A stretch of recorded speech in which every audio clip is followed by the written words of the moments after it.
iAfrikan. iAfrikan Radio. Welcome to another episode of iAfrikan BYTES. My name is Gauteng High cybersecurity researcher and news editor at iAfrikan.com.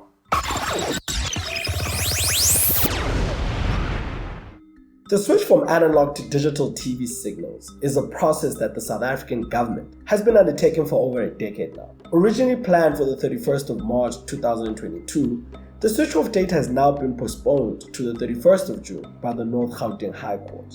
Citing the lack of set-top boxes delivery to citizens, the SABC has expressed reservations with the Minister of Communications over the premature switch-off of analog signals. In this episode, we look into the concerns of the SABC and its readiness to fully switch to digital transmission. I'm joined by Siphumelele Zondi, host and senior producer for Network, a technology and innovation-focused show broadcasted at the South African Broadcasting Corporation. Siphumelele, let's start here. The SABC believes that the extension of the analog switch-off timetable will ensure that majority of South Africans are not left behind or denied free-to-access air to TV radio signals. Now, out of the 2.9 million per household that still need set-top boxes, only 165 have been delivered. Now, this accounts for a large portion of South African TV viewers. I mean, out of 2.9 million, only 165,000 people have had their set-top boxes. Now, before we go into further detail, let's start here. What's the difference between analog and digital TV transmission? There's different things, right? There's also the issue of size and noise. I'm sure if you've ever watched old school TV, sometimes you see stuff that looks like bats, right? On screen from time to time, and you have to move your aerial around. But that's because of analog being affected by many different things. The quality of the signals, and in parts the generation loss would be eventually lead to certain people in areas not even any signal at all. So that's what digital TV is trying to resolve and solve for those areas that didn't get any TV signal at all, to also be part, I suppose, receiving some sort of quality TV. And it also affords more space. So there can be a lot more channels that can be part of the TV that the SABC provides. The SABC has already launched a sports channel. They have a parliamentary channel that they've launched, but you can only access those through digital TV because of the space that's allowed on DTT for these channels to then be launched and be available, and the quality of the signal that can be received. But in order to do that, you still need what they call a set-top box, or which is similar to a decoder that you have on your DSTV, as opposed to the aerial that you'd have in other areas outside the house in the old school days, or on top of the TV. Yes. Brother Zondi, let's talk about the set-top boxes. Now, this set-top boxes, it's a transmitter that sits at the back of the TV. Is it a decoder? What exactly is its function? So the set-top box is a decoder that you connect to your TV set in order for you to then receive the TV signal in digital format. So that's basically what it is. So those who have DSTV would know what it is, would know what the DSTV dish looks like. And there has been, you alluded in the beginning to the fact that there haven't been enough households that have these. And there are, and there's a shortage of these as well. The only place you can get one right now is at the post office, and only if your household earns less than 3,500 rand a month. If your household earns more then you don't qualify to get it for free. But 100%. A lot of spaces and places that can stock it are not stocking it because they say there just isn't a high enough demand, or there hasn't been until now. And here's the problem. I think, with only 165 set-top boxes being delivered to poor household out of the 2.9, it's a very big problem. But now I understand this because this is what the SABC asked originally from ICASA, to say that let's extend the switch-off date. Originally, the switch-off date was on the 31st of March. Now it's the 31st of June, after the Pretoria High Court pushed back the switch-off date. But now, with only 165,000 set-top boxes being delivered, do you honestly foresee the fact that the switch will happen on the 31st of June this year? Because we would have still not delivered as many set-top boxes to cover that 2.9 million households. Definitely. And you're right. And the switch-off date is likely going to be extended yet again. But let's go back, because the first time this was supposed to happen was in 2011. The first time the conversation for South Africa decided to be part and parcel of DTT and signed with the ITU was in 2006. So that's almost 20 years ago, because 2026 is 4 years away. So that's almost 20 years ago. And the first switch-off date was supposed to be 2011. And then there were various postponements for various reasons, being ministers who had been elected at the time. There have been various court cases, some brought actually by competitors of the SABC. At some point, you might know that there was even a fight over a remote control with MultiChoice saying that there shouldn't be a remote control for the set-top box. So there have been various reasons why there's been such a delay. It hasn't only just been because of government and the SABC. The competitors were also at a certain point in time opposed to certain aspects of this. And so, no, as you say, that there aren't enough set-top boxes that have been delivered to households. Also, there aren't, if you are part of what some are calling the missing middle, who are people who don't have TVs that are ready, that don't need decoders, but your household earns more than 3,500 Rand. You might find that it's a struggle even for you too to get this set-top box, because you won't qualify to get it for free at the post office until there are enough spaces that are stocking these for people to buy them. In all likeliness, it's going to be postponed again from the new deadline now that's been set by the courts.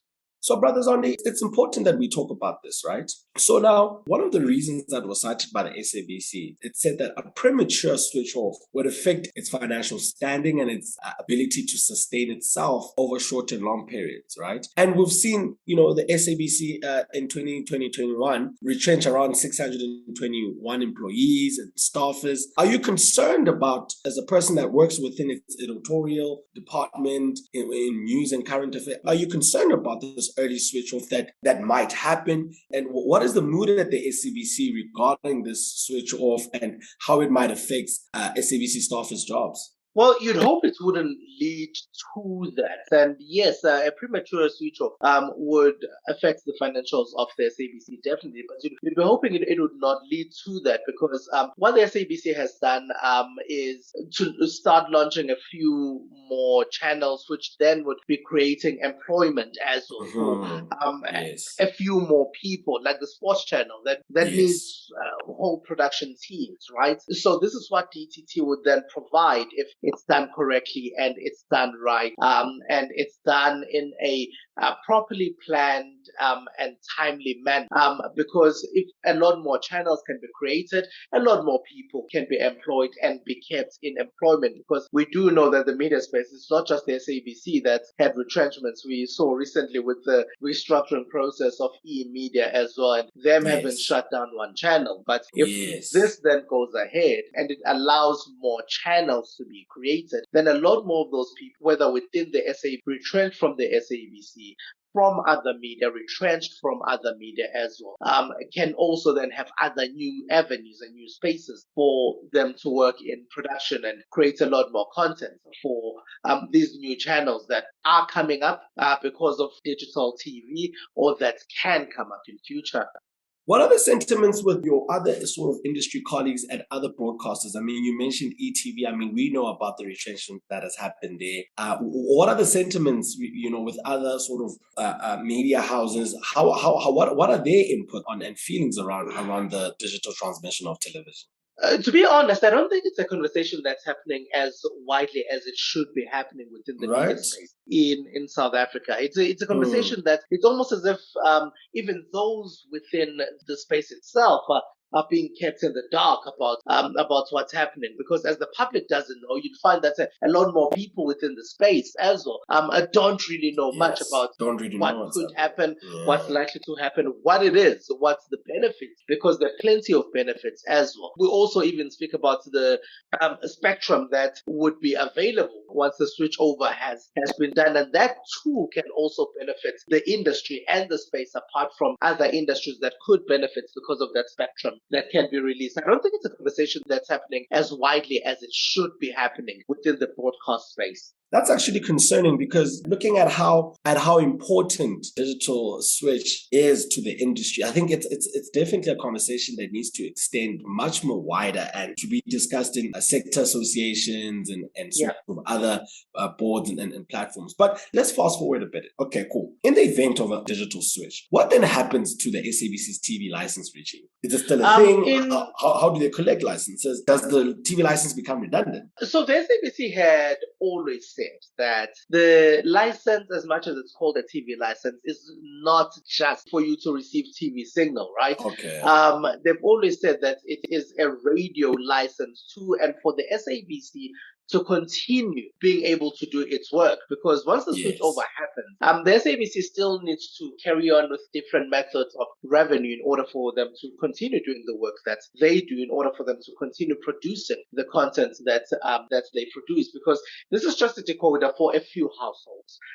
Those with digital TVs or digital ready will not have to buy them. So no money from them will then be going to the SABC. And in the future, that's going to be the majority of the country, which buys digital ready TVs that don't need a decoder. So the SABC still needs different methods of collecting revenue, and a license is one of them. So I don't see that being affected in any way, in a negative way at all. I foresee that being a process that will continue. Unfortunately, in the case with South Africa, the majority of the people who receive TV signal don't see the need to pay to receive that TV signal. But what also happened, though, in the last couple of days is that the court has ruled that paid TV platforms like your Open, like your MultiChoice, now need to pay the SABC for the SABC channels that they carry,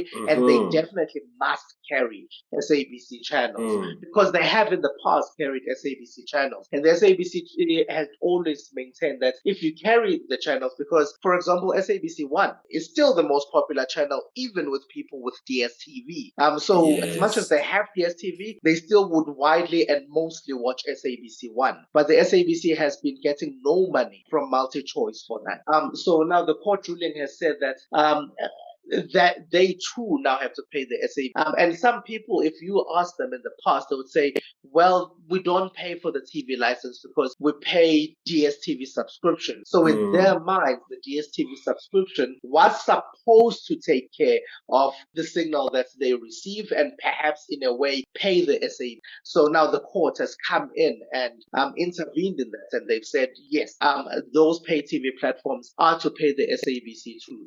So then for now, that's what maybe the SABC needs to sort out. If you have DSTV, do you then still have to pay? Because now there will be some money that will be made from DSTV. Do you then still have to pay your TV license? That's what the SABC now perhaps sorts out, since that court ruling came out a few days ago. Siphumelele, I was actually shocked that the SABC was not getting any revenue from DSTV, precisely based on what you said on how popular the SABC channels are, even on paid TV. And I was actually shocked that, there's no, SABC's not getting money from MultiChoice. How are they not getting money from MultiChoice?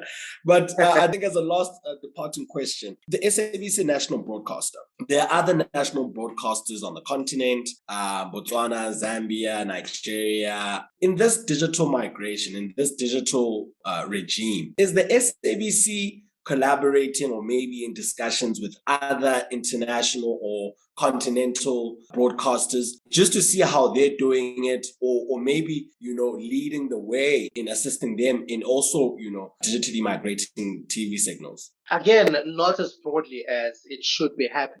There have been conversations, especially when some countries, our neighbors, switched off earlier than us. And the conversations is that because we're now suddenly our signal was no longer protected. So those conversations were basically on protection of our signal. So there were road tours that were done to go and have conversations with them to say, hey, just understand that Namibia, we know that you've done the switch off. Our signal is not protected.